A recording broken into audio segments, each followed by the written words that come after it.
I am N. Venkateshwarlu, lecturer in history, GDC Dubbak, Siddipet district.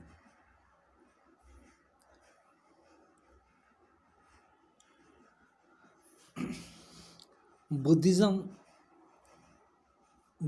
is one of the world's great religions and has deeply influenced the characters and evolution of Asian civilization over 200 2500 years. It is based on the Siddhartha, teachings of Siddhartha Gautama, who lived around the 5th century BCE. Buddhism was founded by Gautama Buddha born 536 BC. Before enlightenment, he was called a Siddhartha and belonged to Kshatriya family of Kapilavastu. At the age of 29, he left home in search of truth.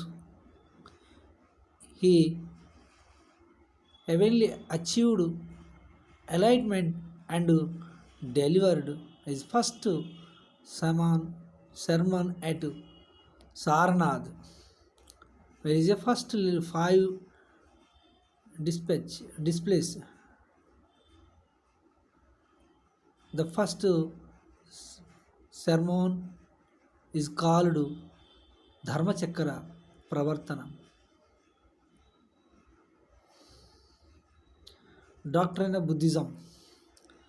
Buddha taught a 4 noble truths. They are 1. Dukkha.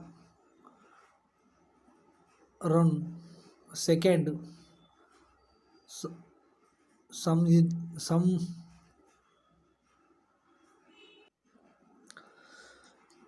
Buddhism taught 4 noble truths. They are Dukkha,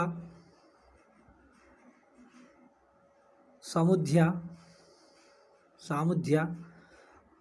Nirodha, Marga. He suggested the Ashtanga Marga for removing bad in humans. The theories of Buddha are Samyak Drishti, right of understanding, Samyak Kalpana, right of thought, Samyak Vak, right of speech, Samyak Karmanta, right of action, Samyak Jiva, right of living, Samyak Vyama, right of effort, Samyak Samriti, right of thinking, Samyak Samadhi, right of concentration.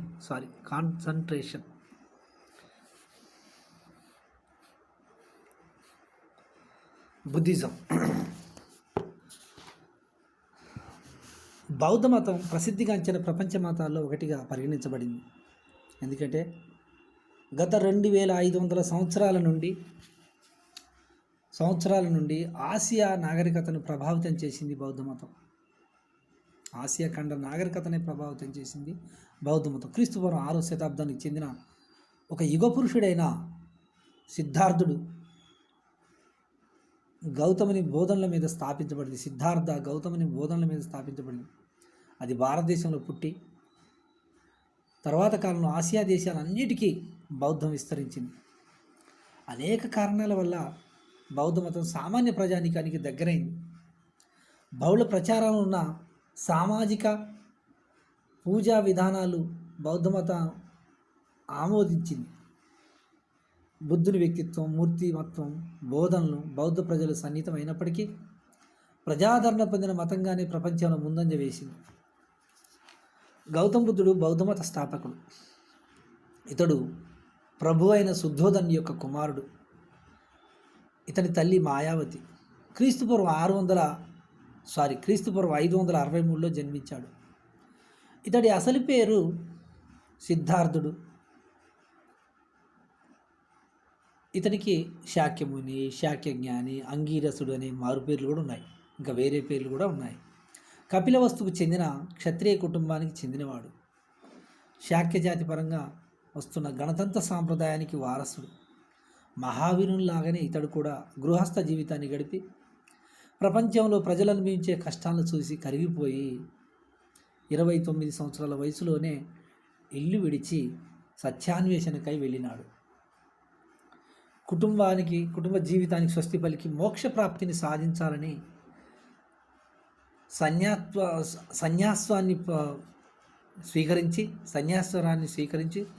సన్యాసత్వాన్ని స్వీకరించి అతడు ఈ జీవితం అంతా నిరవర్థకం అనేది కూడా ఆలోచన చేసి ధ్యాన మార్గం ద్వారా ప్రపంచంలో దుఃఖ మార్గానికి కారణం ఏదో తెలుసుకోవాలనే ఉద్దేశంతోనే ఆయన ఎన్నో రోజుల పాటు జ్ఞానం కోసం సాధన చేశాడు.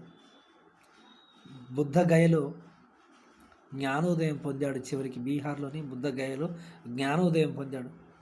సారనాథ్ వద్ద 5 శిష్యులకు తన మొదటిసారి పొందిన జ్ఞానాన్ని వారికి నేర్పించాడు. దీనిని చరిత్రలో ధర్మచక్ర పరివర్తనం అంటారు, లేదా ధర్మము లేదా చక్ర భ్రమణం అని కూడా అంటారు. బౌద్ధ సారాంశంలో ఒక నిక్షిప్తమైన అంశాలున్నాయి. అష్టాంగ మార్గాల్లో ఉన్నత సత్యాలు పొందుపరచబడ్డాయి. ఈ ప్రపంచానికి దుఃఖానికి కారణం కోరికలు అనుకుంటూ బౌద్ధ మతం ఒక మధ్య మార్గం ద్వారా ముందుకు నడుస్తుంది. ఇతని బోధనలు అతి ప్రాచీనమైనవి.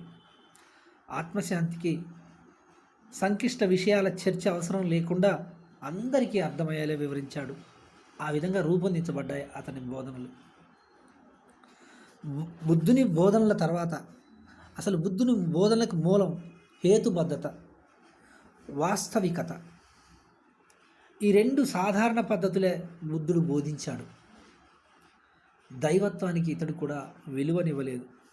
బ్రాహ్మణీయ గ్రంథాలు, పురాణాలు చర్చించిన విషయాలపై, వివాదాస్పదమైన విషయాలపై, ఆత్మ, దాని స్వభావం వంటి వాటిపై చర్చ జరపలేదు. ప్రాపంచిక విషయాల సమస్యలు పరిపాలన పైన దృష్టి కేంద్రీకరించలేదు. ఇతడు అహింసాయుతంగా ఉండటమే, సత్యమని పలకటమే ఇతని మార్గాలు. అసత్యానికి దూరంగా ఉండటమే ఇతని యొక్క మెయిన్ అంశాలు. సరే, ఏది ఏమైనప్పటికీ పునర్జన్మ నుండి విముక్తి విషయంలో బౌద్ధ మతం నాటి కర్మ సిద్ధాంతానికి చాలా ప్రాముఖ్యతనిచ్చింది. ఈ విశ్వం ఏ విధంగా అవతరించింది, దాని పతనం ప్రకృతి సహజ సిద్ధమైంది కాబట్టి అది భగవంతుని దృష్టిలో ప్రకృతి సహజమైన కాబట్టి భగవంతుని దృష్టిలో భగవంతునికి 2వ స్థానమే ఇచ్చాడు. ఈ విశ్వంలో మానవుల బాధలకు మూల కారణం అజ్ఞానం ద్వారా ఏర్పడే కోరికలని ఆయన తెలియజేశాడు. అజ్ఞానాన్ని రూపుమాపటానికి మధ్య మార్గంగా వెలువడిన బౌద్ధ మార్గమే శరణ్యమని ఆయన అభిప్రాయం. కాబట్టి బౌద్ధ మత భావనలు, విలువలు నిస్సంకోచంగా ప్రజలకు తెలియపరిచాడు. కర్మకాండలు, మూఢాచారులైన బలి, క్రతువులు, యజ్ఞాలు అన్నీ కూడా తిరస్కరించబడ్డాయి ఆయన విషయంలో. బుద్ధుడు అనేక మంది బ్రాహ్మణులకు తర్కం ద్వారా విభేదించి వారిని ఓడించగలిగాడు కూడా. సరే, ఏది ఏమైనప్పటికీ బౌద్ధ మత సిద్ధాంతాల గురించి 2 చెప్పుకుందాం. బుద్ధుడు 4 ఆర్య సత్యాలను ప్రబోధించాడు. ప్రపంచమంతా దుఃఖమయం, దుఃఖానికి కారణం కోరికలు నిరోధిస్తే దుఃఖం నశిస్తుంది. దీనికి మార్గం అష్టాంగ మార్గాలని 4 చెప్పాడు. ప్రపంచం దుఃఖభూయిష్టం అన్నాడు. ప్రతి బాధ కారణం ఉందన్నాడు. ఆ కోరికను నిరోధిస్తే దుఃఖం మాయమవుతుందన్నాడు. ఈ కోరికలను జయించే మార్గాలే అష్టాంగ మార్గాలు అన్నాడు. బుద్ధుని ప్రకారం జీవిత పరమ లక్ష్యాలను పరమ లక్ష్యాలను నిర్వాణం అంటే కోరికలను అధిగమించటం, కోరికలను అదుపులో ఉంచుకోవడం అనే వలన దుఃఖం పరిసమాప్తం అవుతుందని ఆయన ఉద్దేశం. అంటే పచ్చిగా చెప్పాలంటే వయసును అదుపులో పెట్టుకొని ఇంద్రియ నిగ్రహం ద్వారా శాంతిని, భావోద్వేగాన్ని పొందవచ్చునని బుద్ధుడు విశ్వసించాడు. ఇది సాధనకై అష్టాంగ మార్గాలు కూడా సూచించాడు. సమ్యక్ దృష్టి, సమ్యక్ సంకల్ప, సమ్యక్ వాక్కు, సమ్యక్ కర్మాంత, సమ్యక్ అజీవ, సమ్యక్ వాయమ, సమ్యక్ స్థితి, ఇవన్నీ ఆ పదాలు. మరి తెలుగులో చూసుకున్నట్టయితే సమ్యక్ దృష్టి అంటే సరి అయిన అవగాహన, సమ్యక్ సంకల్ప అంటే సరి అయిన సంకల్పం, సమ్యక్ వాక్ అంటే సరి అయిన మాట, సమ్యక్ కర్మాంత అంటే సరి అయిన ప్రవర్తన, కర్మాంత మార్గం ప్రవర్తన, సమ్యక్ అజీవ అంటే సరి అయిన జీవనం, సమ్యక్ వ్యాయామం అంటే సరైన శ్రమ, సమ్యక్ స్థితి అంటే సరైన ఆలోచన, సమ్యక్ సమాధి అంటే సరి అయిన ధ్యానం. ఇలా మహావీరులాగానే బుద్ధుడు కూడా కర్మ సిద్ధాంతాన్ని, పునర్జన్మని నమ్మాడు. ప్రతి మానవుడు ఈ కర్మఫలాన్ని ఇక్కడే అనుభవిస్తాడని బౌద్ధం భావించింది. బుద్ధుని బోధనల ప్రకారం తృష్ణ అంటే కోరికని జయించినవాడు నిర్యాణం పొందుతాడని తెలిపింది. పవిత్రమైన సత్ప్రవర్తన సాధించి నిర్వాణ సాధన సుగమం చేసుకొని విలాసవంతమైన జీవనాన్ని కలిగిన కఠిన ఉపవాసాలు చేసి శరీరాన్ని శుష్కింపజేసే విధానాన్ని మధ్య మార్గంగా బుద్ధుడు బోధించాడు. అంటే విలాసవంతమైన జీవితాన్ని జీవమార్గాన్ని కాక కఠిన తపస్సు చేసి ఉపవాసాలు చేసి శరీరాన్ని శుష్కింపజేసుకునే విధానాన్ని మధ్యేయ మార్గం అన్నాడు. సరే, ఇది బౌద్ధమత సిద్ధాంతాలు. బౌద్ధమత వ్యాప్తి ఎలా జరిగింది? కొద్ది కాలంలోనే బౌద్ధమతం ప్రచారం పొందింది. ఎందుకంటే ఆనాటికి ఆ కాలాల్లో యజ్ఞయాగాదులు, కర్మకాండలు, బాలులు ఇలా విచిత్రమైన చేసి బ్రాహ్మణులు విపరీతమైన సొమ్మును దోచుకునే విధానంలో జైన బౌద్ధ మతాలు ఆవిర్భవించి ఎటువంటి ఖర్చు లేకుండా ఉన్నాయి. కాబట్టి ప్రజలందరూ కూడా కుల మతాల భేదాలు లేవు. కాబట్టి ప్రజాస్వామ్య మత సంఘాల ఏర్పాట్లు, సంస్కృతం బదులు ప్రజల భాష అయిన పాళీ భాషలో బోధనలు, ఇలా ప్రజాదరణ పొందింది బౌద్ధమతం. అహింసా సిద్ధాంతం అందరి ఆదరణ పొందింది. చెడు మంచి అనే రెండు భావాలను, ద్వేషం ప్రేమ అనే రెండు భావాలను ఇలా బుద్ధుడు ప్రతి ఒక్కళ్ళకు నేర్పిస్తూ ఒక మూర్తిమత్వం, శత్రువుతోనైనా శాంతంగా సమాధానించిన బుద్ధుని గుణం వేల సంఖ్యలో ప్రజల బౌద్ధాన్ని స్వీకరించడానికి కారణమైంది. బ్రాహ్మణ మతం కన్నా బౌద్ధ మతం ఉదారమైనందువల్ల కులమేషాలు ఏమీ లేకుండా బలైన అణగారిన వర్గాలు బౌద్ధ మతాన్ని ఆశ్రయించాయి. కులాలకు అతీతంగా ప్రజలందరినీ బౌద్ధ మతంలో చేర్చుకున్నారు. బ్రాహ్మణ ఛాందసవాదుల్లో మితిమీరిన కట్టుబాట్లు, విసిగి వేసారి వేల సంఖ్యలో స్త్రీలు కూడా బౌద్ధ మతంలో చేరటం సంచలనమైంది. ఆ రోజుల్లో బౌద్ధ భిక్షువులు ఇంటింటికి సంచరిస్తూ మతాన్ని వ్యాప్తి చేసేవారు. బౌద్ధ ఆరామాలు, బౌద్ధ మత ప్రచార సంఘాలు దేశవ్యాప్తికి విశేషంగా కృషి చేశాయి. బౌద్ధ మత శిష్యులు త్రికరణాలని ఆచరించాల్సి, అంటే ఒక శుద్ధి ప్రకారం త్రికరణ, బుద్ధ, సంఘ, ధమ్మ అనే ఈ పదాలతో ఆనాటి ప్రజలు రాజుల ఆదరణ పొంది, బౌద్ధ మతం రాజుల ఆదరణ పొంది ఉత్తర ఈశాన్య రాజులైన మగధ, కోసల, లిచ్చవి, శాకిని రాజ్యాలు అత్యంత ఆదరణ పొందాయి. బింబిసారుడు, అజాతశత్రువు, అశోకుడు బౌద్ధ మతం భారతదేశంలో శ్రీలంకలో కూడా వ్యాపించింది. వాళ్ళు కూడా ముగ్గురు కూడా బౌద్ధ మతం స్వీకరించారు. ఇది మన భారతదేశంలో కాకుండా శ్రీలంకలో కూడా ఇది వ్యాపించింది. కోసల, వత్స అనే ప్రజల ఇక్కడ కూడా ఈ రెండు ప్రాంతాలు కూడా బౌద్ధ మతాన్ని స్వీకరించారు. తర్వాత కుషాను చక్రవర్తి అయిన కనిష్కుడు కూడా బౌద్ధ మత వ్యాప్తిలో కీలక పాత్ర పోషించాడు. కాశ్మీర్లో కుందలవనంలో 4వ బౌద్ధ సంగీతిని ఏర్పాటు చేశాడు ఆయన. ఈ సంగీతి కాలమందే బౌద్ధ మత స్తూప నిర్మాణాల కింద బుద్ధుని బోధనలతో కూడిన రాగి పలకాలు నిక్షిప్తం చేయటమైంది. క్రమంగా బౌద్ధ మతం శ్రీలంక, థాయిలాండ్, టిబెట్, కాంబోడియా, బర్మాలకు కూడా వ్యాపించి గొప్ప మతంగా పేరు పొందింది. అంతేకాకుండా అంతేకాకుండా వియత్నాం, చైనా, జపాన్ మరియు దూరప్రాచ్య దేశాలు కూడా బౌద్ధ మతం వ్యాపించింది. బౌద్ధం పుట్టిన భారతదేశంలో కనుమరుగైనప్పటికీ ఈ దేశంలో బౌద్ధం ఉన్నత దిశలో ఉన్నప్పటికీ క్రీస్తుపూర్వం 12వ శతాబ్దానికల్లా భారతదేశంలో దాదాపు అంతరించిపోయింది బౌద్ధ మతం. దీనికి అనేక కారణాలు ఉన్నాయి. అర్థం లేని మతాచారాలు, విగ్రహారాధన ఇవన్నీ కూడా ఉన్నాయి.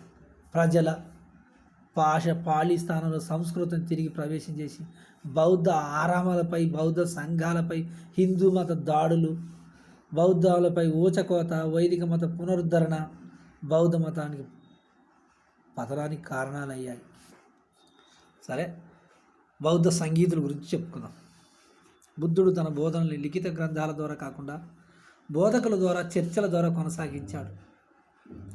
బౌద్ధ మతంలోని మత సంబంధాల విభేదాలను పరిష్కారం కోసం బౌద్ధ మతస్థులు బౌద్ధ సంగీతులను ఏర్పాటు చేశారు.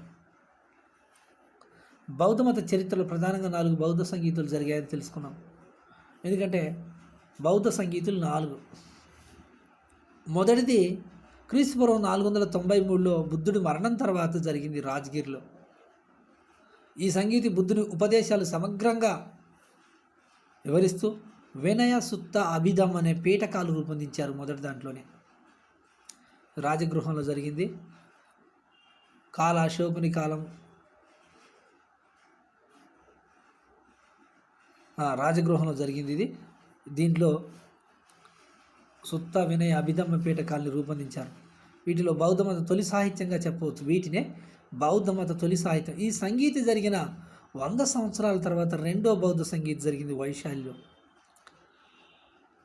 త్రిపీఠకాలు మార్పు చేయరాదనే అంశంపై వివాదం జరిగింది. మూడో బౌద్ధ సంగీతి మౌర్య చక్రవర్తి అశోకుడి కాలంలో జరిగింది పాటలీపుత్రంలో. దీనికి మొగలిపుత్ర తిస్సా మరియు ఉపగుప్తుడు ఆధ్వర్యంలో జరిగింది. ఇందులో కూడా సనాతన బ్రాహ్మణ మతానికి వ్యతిరేకంగా బౌద్ధ మతాన్ని ప్రోత్సహించాలని, దేశాలకు బౌద్ధాన్ని వ్యాప్తి చేయాలని నిర్ణయం చేశారు. ఇంతకు ముందే పేర్కొన్నట్లుగా కుషాన్ రాజు అనే కనిష్కుడి కాలంలో 4వ బౌద్ధ సంగీతి కూడా జరిగింది.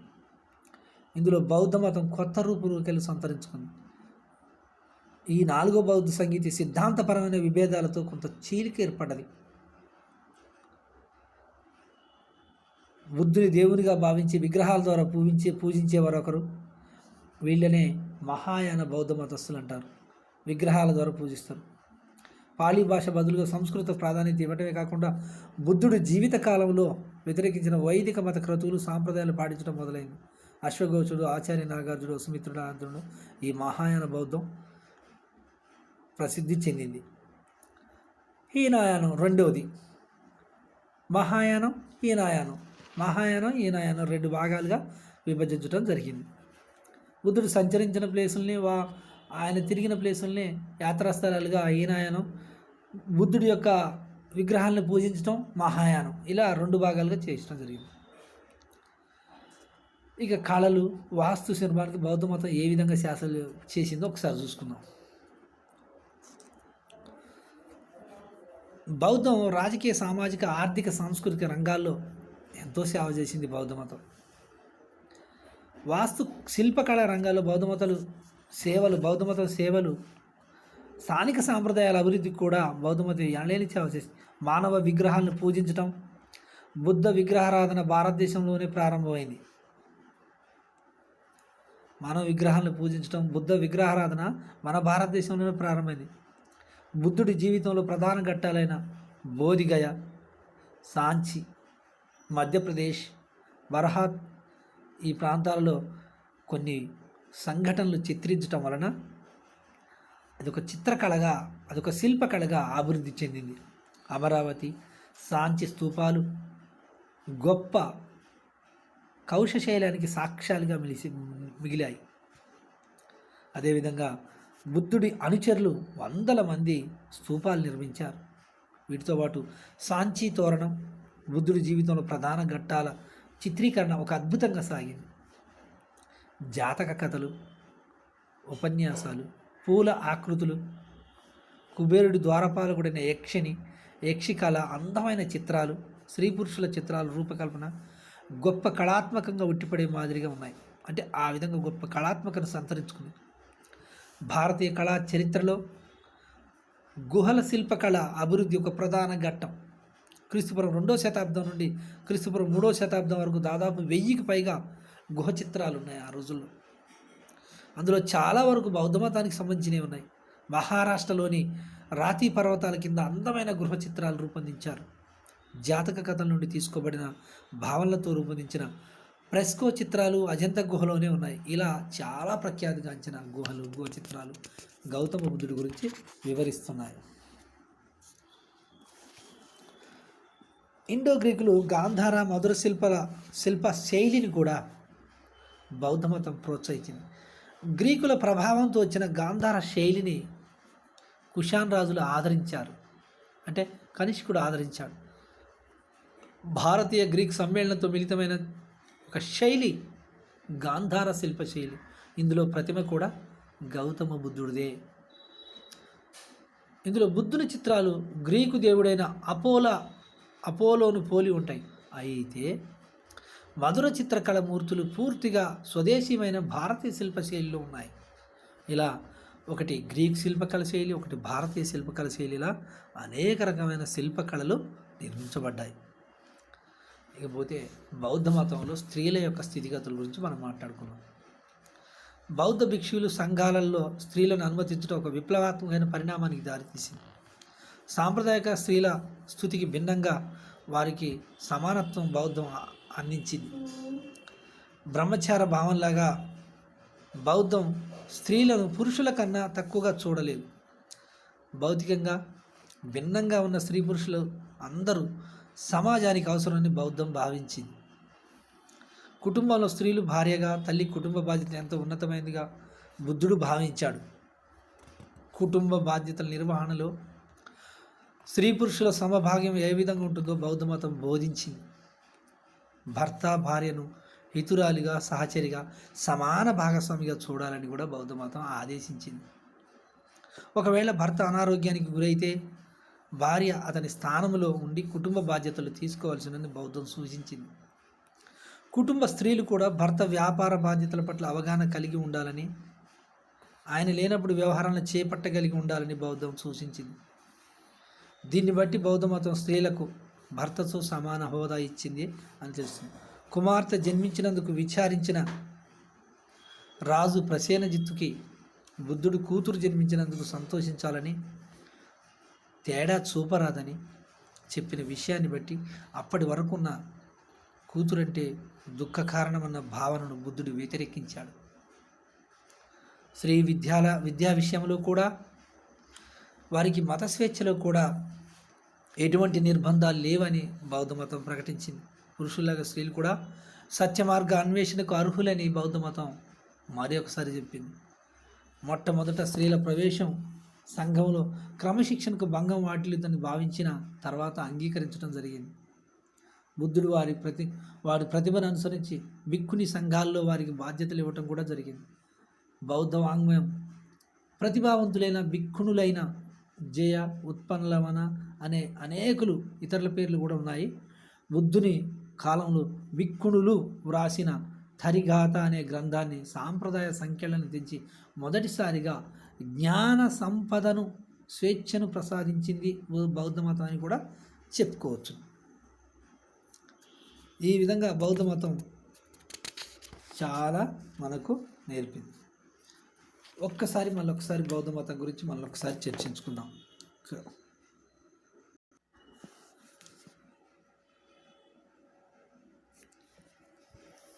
40 రోజుల పాటు ధ్యానంలో బుద్ధుడు ఉండి సత్యాన్వేషణ తెలుసుకొని తథాగతుడిగా పేరుగాంచాడు. ప్రాపంచిక సమస్యలను పరిష్కారం కనుగొనే జ్ఞానిగా బుద్ధుడు అవతరించాడు. అతను పొందిన జ్ఞానాన్ని మొదటిగా వారణాసి సమీపంలో జింకల వనంలో 5 శిష్యులకు బోధించాడు. సారనాథ్ అనే ప్రాంతంలో దీనినే ధర్మచక్ర ప్రవర్తనం. అప్పటి నుండి బుద్ధుడు తాను పొందిన జ్ఞానాన్ని ఈశాన్య భారతదేశంలో విస్తృతంగా పర్యటించి అనేక మందికి ప్రచారం చేశాడు. నాటి సామాన్య మానవులు, ప్రజలు అందరూ కూడా బుద్ధుని బోధనలకు ఆకర్షితులయ్యారు. ఎందుకంటే పెద్ద సంఖ్యలోనే బౌద్ధ మతంలో చేరారు. క్రీస్తు పూర్వం 483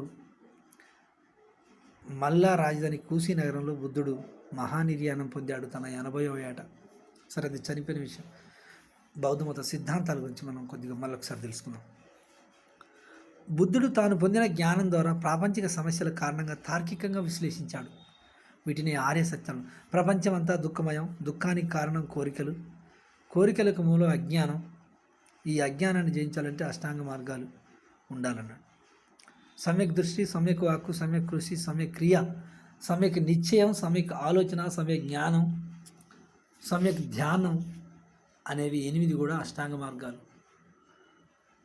ప్రతి ఒక్కరూ తమ శరీరం మనస్సుపై నియంత్రణ సాధించి విజ్ఞత పొంది దుఃఖం నుంచి బయటపడి మోక్షాన్ని పొందగలరని బుద్ధుడు బోధించాడు. బుద్ధుడు మోక్షానికి సూచించిన మార్గం సులభతరమైనందున దీన్ని మధ్య మార్గం అన్నారు. బుద్ధుడు అహింసను ప్రచారం చేశాడు. బుద్ధుడు దేవుని ఉనికి విషయంలో మాత్రం మౌనంగా ఉన్నాడు. బుద్ధుడు కర్మ పునర్జన్మలు ఉన్నాయని నమ్మాడు. త్రికరణ శుద్ధిగా త్రికరణాలు 3 ప్రవచించాడు, అంటే చెప్పాడు. త్రిశరణాలు బౌద్ధ త్రిశరణాలు అంటే ఒకటి బుద్ధం శరణం గచ్చామి, ధర్మం శరణం గచ్చామి, సంఘం శరణం గచ్చామి అనేవి 3 ఆయన వివరించాడు. బుద్ధుని మరణాంతరం అతని శిష్యులు బౌద్ధ మతాన్ని దేశం నలుమూలలా విస్తరింపజేశారు. అశోకుడు, కనిష్కుడు, హర్ష చక్రవర్తి లాంటి బౌద్ధ మతాన్ని ఆచరించారు. దేశ విదేశాల్లో వ్యాప్తి చేశారు. బౌద్ధ మతం సిద్ధాంతాలను క్రోడీకరించి 4 బౌద్ధ సంగీతులు కూడా ఏర్పాటు జరిగినాయి. మొదటి బౌద్ధ సంగీతి గురించి మేము ముందానే చెప్పుకున్నాం. అజాతశత్రువు కాలంలో రాజగృహంలో జరిగింది. 2వ బౌద్ధ సంగీతి కాలాశోకుని కాలంలో వైశాల్యంలో జరిగింది. 3వ బౌద్ధ సంగీతి అశోకుని కాలంలో పాటలీపుత్రంలో జరిగింది. 4వ బౌద్ధ సంగీతి కనిష్కుడు కాలంలో కుషాన్ రాజు కనిష్కుడు, ఇతని కాలంలో కుందలవనంలో జరిగింది 4వ బౌద్ధ సంగీతి. ఈ 4వ బౌద్ధ సంగీతిలోనే మొదటి బౌద్ధ సంగీతిలో త్రిపీఠకాలు ఏర్పడినాయి. ఈ త్రిపీఠకాలు క్రోడీకరించారు. బుద్ధుని జీవితంలో 5 ప్రధాన సంఘటనలు పంచకళ్యాణాలని పిలుస్తారు. అవి కూడా బుద్ధుని జననం, నిష్క్రమణం అంటే బుద్ధుడు సన్యసించటం, బుద్ధుని జ్ఞానోదయం అంటే సంబోధి, ధర్మచక్ర పరివర్తనం అంటే బుద్ధుని తొలి బోధన, మహాపరినిర్యాణం. ఈ 5 అంశాలు. బుద్ధుడి జననం అంటే బాల్యం, ఇక్కడ సబైడింగ్స్ చూసుకుందాం. బుద్ధుడి బాల్యం ఒకటి, ఇంటి నుంచి వెళ్ళిపోవడం నిష్క్రమణం, తర్వాత బుద్ధుడి జ్ఞానోదయం, దీన్ని సంబోధి అంటారు. 4 ధర్మచక్ర ప్రవర్తనం, 5 బుద్ధుడి మహాపరినిర్యాణం అంటే చనిపోవటం, చనిపోయే విధానం, నిర్యాణం పొందటం. ఇలా 5 అంశాలు ఉన్నాయి. బౌద్ధ మతం ఆచరణ సాధ్యమైనటువంటి సులభ మార్గంలోనే మోక్షానికి నాంది చూపింది. అందువలనే ప్రజల ఆదరణ పొందింది. ఈ కాలంలో బౌద్ధుల మత అనుచరుల మధ్య సిద్ధాంతపరమైన విభేదాలు ఏర్పడి ఈ 4వ బౌద్ధ సంగీతిలో వాళ్ళు భాగాలుగా విడిపోయారు. మహాయానం, ఈనాయానం. థేరవాదులు మహాసాంఘికులుగా కూడా చీలిపోయారు. వీరే క్రీస్తు శకం 1వ శతాబ్దానికి హీనాయాన్లు, మహాయాన్లుగా పిలువబడ్డారు. ముందు థేరవాదులు మహాసాంఘికులుగా చీలిపోయి క్రీస్తు శకం 1వ శతాబ్దానికి హీనాయానం, మహాయానంగా పిలువబడ్డారు వీళ్ళే. మధ్యయుగ కాలంలో వజ్రాయన్లు అనే మరో శాఖ కూడా ఏర్పడింది. సరే, అది మనకి ఇంతవరకు టచ్ కాలేదు. వజ్రాయన శాఖ ఉన్నది, కానీ దాని గురించి వివరణ లేదు మన పుస్తకం. గుప్త యుగం నాటికి హిందూ మత పునరుద్ధరణలో బౌద్ధ మతం క్షీణించడం ప్రారంభమైంది. మధ్యయుగంలో బౌద్ధ మతం పూర్తిగా క్షీణించి భారతదేశంలో నామమాత్రగానే మిగిలింది. అయితే విదేశాల్లో విస్తరించి చాలా దేశాల్లో ప్రధాన మతంగా నేడు వర్ధిల్లుతుంది. భారతదేశంలో పుట్టింది, భారతదేశంలో నశిస్తుంది, కానీ విదేశాల్లో విస్తరిస్తుంది బౌద్ధ మతం. భారతీయ సంస్కృతికి బౌద్ధ జైన మతాల సేవ ఏ విధంగా ఉందనేది, సేవ గురించి మనం 2 మాటలు మాట్లాడదాం. బౌద్ధ జైన మతాలు క్రీస్తుపూర్వం 6వ శతాబ్దంలో ఉన్నటువంటి సామాజిక మతపరమైన అశాంతి, గందరగోళాన్ని తొలగించి ఆనాటి సామాన్య ప్రజానికానికి ప్రత్యామ్నాయ మార్గాల్ని చూపగలిగింది బౌద్ధ మతం. రెండు మతాలు ప్రజల భాషలోనే బోధిస్తూ, అంటే రెండు మతాలు అంటే ఇంచుమించు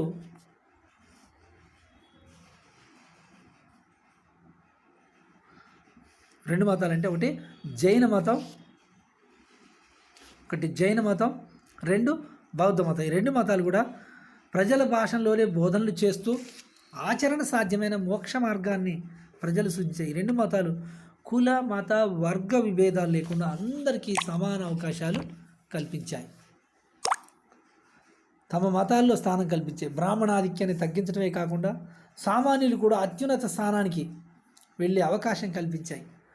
బౌద్ధం, జైనం రెండు తార్కిక దృక్పథాన్ని పెంపొందించుకొని ఆనాటి సమాజంలో మూఢనమ్మకాలు తొలగించడంలో ప్రముఖ పాత్ర వహించాయి.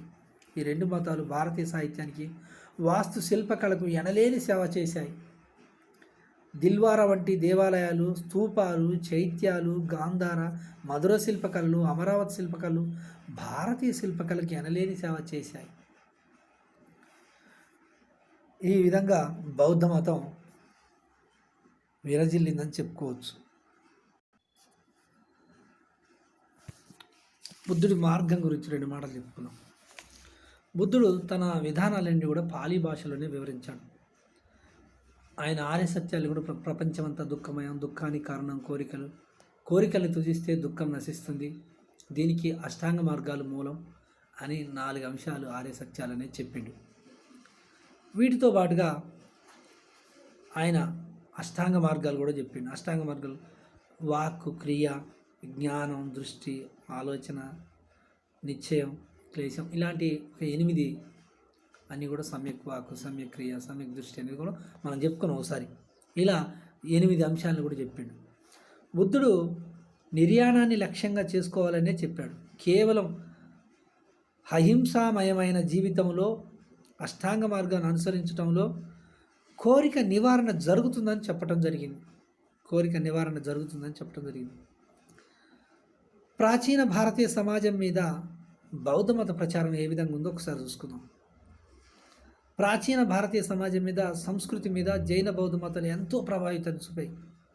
సామాన్యుల భాషలోనే చెప్పబడి తీవ్రమైన కర్మకాండలను, జంతువులను, తమకు అర్హ ఆ విధమైన యజ్ఞాలు, యాగాదులు ఇవన్నిటిని కూడా బలులు అని తమకు అర్థమైన ఆ విధానాలన్నీ కూడా రద్దు చేస్తూ కొత్త మతంలో కేవలం ఎటువంటి పూజా కార్యక్రమాలు లేని ఈ జైన బౌద్ధ మతాలు ఆవిర్భవించాయి. వాటిని ప్రజలు కూడా ఆదరించారు. ఆ రోజుల్లో బుద్ధుని బోధనలు, వర్ధమానుని విధానాలు ప్రజలు ఆమోదించారు. సిద్ధార్థుని బోధనలు బౌద్ధం అనే పేర ఒక గొప్ప మతం, ఒక మతవర్గం ఆవిష్కరించబడింది. దర్శనాలకు, సంగమనకు బుద్ధుని శరణు పొందిన వాళ్ళు దీన్ని బౌద్ధ పరిణ త్రికరణములు అంటారు. శరణు పొందటం అంటే అంటే సంఘం శరణం గచ్చామి, బుద్ధం శరణం గచ్చామి, ఇలాంటి 3 ఉన్నాయి. ఆ మూడింటిని కూడా ఎటువంటి వివక్షత లేకుండా అందరికీ వివరించడం. ఎటువంటి వివక్షత అంటే సమాజంలో ఎటువంటి వివక్షత లేకుండా అందరూ అర్హులేననే భావన ఇంచుమించు 600 సంవత్సరాల పాటు కీలకమైన సాంస్కృతిక అంశంగా మారింది. బ్రాహ్మణ ప్రాబల్యం, యజ్ఞ యాగాదులు, కర్మకాండలు బాగా తగ్గిపోయాయి.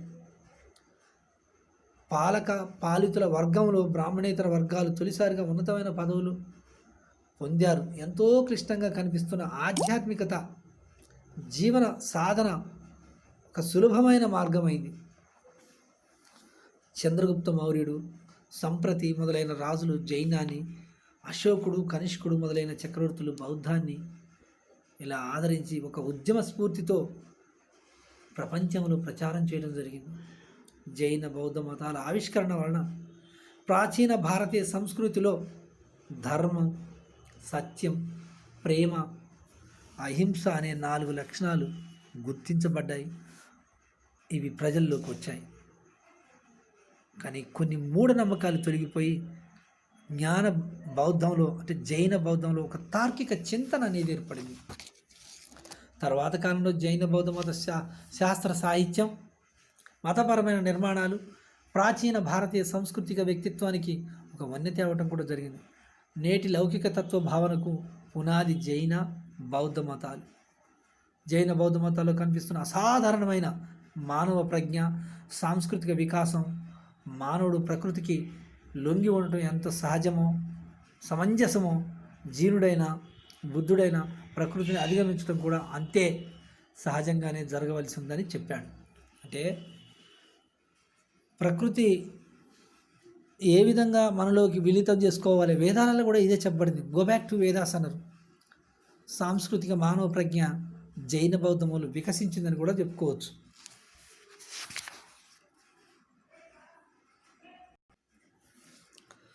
బౌద్ధ మతం క్రీస్తుపూర్వం 6వ శతాబ్దంలో ఉద్భవించింది.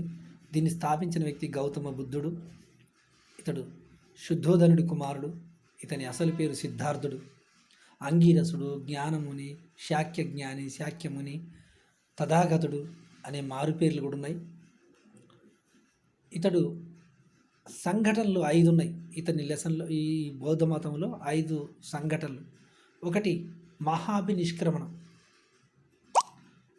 1 బాల్యం, 2 మహాభినిష్క్రమణం, 3 సంబోధి, 4 ధర్మచక్ర ప్రవర్తనం, 5 మహాపరినిర్యాణం. ఈ 5 అంశాలు కీలకమైనవి. బాల్యం, బుద్ధుడు ఏ విధంగా ఉన్నాడు, ఏ విధంగా జ్ఞాత్రిక తెగలో ఏ విధంగా జన్మించిండు, వాళ్ళది ఏది క్షత్రియ జాతి, కత్తి పట్టుకోవాల్సిన వ్యక్తి సన్యాసిగా రూపొంది మారిపోయి ఆధ్యాత్మిక చింతనలో ఒక మేధావుల దగ్గర శాస్త్రాన్ని మరియు తత్వశాస్త్రాలని ఇలా వేదాలని ఇలా అన్నింటినీ నేర్చుకుంటూ సరియైన జ్ఞానం కోసం కఠిన తపస్సు చేసిన గౌతమ బుద్ధుడు బోధిగయ అనే ప్రాంతంలో మొదటిసారి జ్ఞానాన్ని పొందిండు. ఈ జ్ఞానాన్ని పొందుటకు ఆయన మొట్టమొదటిసారి ఇంటి నుంచి బయటికి వెళ్ళే ముందు, అంటే ఇంట్లో నుంచి బయటికి వెళ్ళిన ఒకసారి 4 అంశాలను చూసినని చెప్పుకున్నాం. ఒక రోగి, శవం, ముసలివాడు, సన్యాసి, ఇలా 4 అంశాలు చూసి చెల్లించిపోయాడు. ఆయన అంతవరకు రాజదర్బార్లో ఉండి ఆ కోటలో ఉండి ఎన్నడూ కూడా చూడని అంశాలను చూసి మనిషి ఈ విధంగా అవుతాడా అని దీనికోసం అన్వేషణ కొరకు జ్ఞానాన్ని నేర్చుకోవాలి, జ్ఞానాన్ని సంపాదించాలి, దీనికి సరైన మార్గాలు వెతకాలని ఆయన ఇంటి నుంచి వెళ్ళిపోయిన విధానాన్నే మహాభినిష్క్రమణం అంటారు. ఆడిపోయిన వ్యక్తి అలరా కలమ వీళ్ళ దగ్గర సాంఖ్యశాస్త్రాన్ని ఇలా అనేక శాస్త్రాలను నేర్చుకుంటూ తాను నేర్చుకున్న జ్ఞానంతో సంతృప్తి చెందక కఠిన తపస్సును ప్రారంభించి బోధిగయలో జ్ఞానాన్ని పొందాడు. దీనిని సంబోధి అంటారు. ఈ పొందిన జ్ఞానాన్ని మొదటిసారి సారనాథ్ ప్రాంతంలో తన 5 శిష్యులకు అవి నేర్పాడు. తన జ్ఞానాన్ని నేర్పినాడు. వాళ్ళకి ఏం చెప్పిండు? ఫస్ట్ ప్రపంచమంతా దుఃఖమయం అనే 4 ఆర్య సత్యాలు నేర్పిండు. ప్రపంచమంతా దుఃఖమయం, దుఃఖానికి కారణం కోరికలు తుజించినట్టయితే దుఃఖం నశిస్తుంది, దీనికి అష్టాంగ మార్గాలు మూలం అని చెప్పిండు. ఇలా తాను సంపాదించిన జ్ఞానాన్ని, తాను నేర్చుకున్న జ్ఞానాన్ని ఆ 5 సన్యాసులకు చెప్పిన విధానాన్నే చరిత్రలో ధర్మచక్ర ప్రవర్తనం అంటారు. ఇది సారనాథులోని ఒక వనంలో జరిగింది. అందుకనే ఆ సారనాథ్లో ఇప్పటికీ బౌద్ధమత శిల్పకళలు, దానికి సంబంధించిన ఈ 3 సింహాల, మన భారతీయ 3 సింహాల అశోక చక్రం కూడా అక్కడి నుంచి తీసుకోవటమే జరిగింది. సరే, నెక్స్ట్ సంబోధి అయింది, ధర్మచక్ర ప్రవర్తనం అయింది. తన 5 పూర్వ సహచరులకు, పూర్వ శిష్యులకు జ్ఞానోదయం సంపాదించడమే, జ్ఞానోదయాన్ని పంచిపెట్టడమే ధర్మచక్ర ప్రవర్తనంగా చెప్పుకోవడం జరిగింది. ఇక 5వది ఆయన కూసీ నగరంలో 483 ఆ ప్రాంతంలో క్రీస్తు పూర్వం ఆ ప్రాంతంలో ఆయన కూసీ నగరంలో ఆయన చనిపోయిన విధానాన్ని ఏమంటారంటే తన 80వ ఏట కూసీ నగరంలో చనిపోయిండు. దీనిని మహాపరినిర్యాణం అంటారు. ఇలా 5 అంశాలతో ఉన్నాయి. ఆయన చెప్పింది మళ్ళీ ఒకసారి చెప్తాం చూడండి. ఫస్ట్ 4 అంశాలను చూసిండు. తర్వాత 4 ఆర్య సత్యాలను చెప్పిండు. ఆర్య సత్యాలు: ప్రపంచమంతా దుఃఖమయం, దుఃఖానికి కారణం కోరికలు తుజించినట్టే దుఃఖం నశిస్తుంది, దీనికి మూలం అష్టాంగ మార్గాలు. ఇవి ఆర్య సత్యాలు. ఆయన చూసిన 4 సంఘటనలు: సన్యాసి, మరియు రోగి, మరియు శవం, మరియు వృద్ధాప్యం. ఇలా ముసలివాడిని ఇలా నలుగురిని చూశాడు. ఆ 4 సంఘటనలు చూసి చెల్లించిపోయాడు. తర్వాత ఆయన ప్రబోధించిన దాంట్లో చివరిలో అష్టాంగ మార్గాలు ప్రబోధించాడు. 8 సమ్యక్ వాక్కు, సమ్యక్ క్రియ, సమ్యక్ జ్ఞానం, ఇలా 8 అంశాలని సూచించాడు. ఆయన ఇంటి నుంచి బయటికి వెళ్ళిన తర్వాత జ్ఞాన సంబోధి కొరకు బోధిగయ అనే ప్రాంతంలో కఠిన తపస్సు చేసి జ్ఞానోదయం పొందిండు. ఆయన పేరు మీద అమరావతి స్తూపాలు చాలా ఆంధ్రప్రదేశ్లో కానీ, జగ్గయ్యపేట కానీ, ఈ చుట్టుపక్కల మన భారతదేశంలో చాలా ప్రాంతంలో బౌద్ధ వాటికి సంబంధించిన ఆధారాలు ఎన్నో ఉన్నాయి. ఎన్నో శిల్పకళలు ఉన్నాయి మన భారతదేశంలో. అజంతా గుహలు, ఎల్లోర గుహలు, వాటి ఇంకా గుహలలో ఎక్కువగా బౌద్ధ శిల్పకళలు ఉన్నాయి. వీటితో పాటుగా గ్రీక్ శిల్పకళ సాంప్రదాయమైన గాంధార శిల్పకళలు కూడా బుద్ధుని యొక్క ప్రతిమలే ఉన్నాయి. మధుర శిల్పకళలు కూడా బుద్ధుని ప్రతిమలే ఉన్నాయి. మధుర శిల్పకళ భారతదేశానికి చెందిన శిల్పం అనొచ్చు. గ్రీక్ శిల్పకళ గ్రీకులకు సంబంధించింది. కానీ గ్రీకుల శిల్పాన్ని కూడా భారతీయులే తయారు చేశారు. కాబట్టి బలమైన కండరాలు, లావైన కనురెప్పలు ఇలాంటివన్నీ కూడా బౌద్ధ మతానికి సంబంధించిన గౌతమ్ బుద్ధుడిని గ్రీక్ శిల్పకళలో చూపించారు. అది గ్రీక్ శిల్పకళ. తర్వాత మధుర శిల్పకళ ఎర్రరాయితో నిర్మితమైంది. వెనక పద్మం ఉండి గౌతమ్ బుద్ధుడు కూర్చొని ఉన్న విధానాన్ని మధుర శిల్పకళ అంటారు.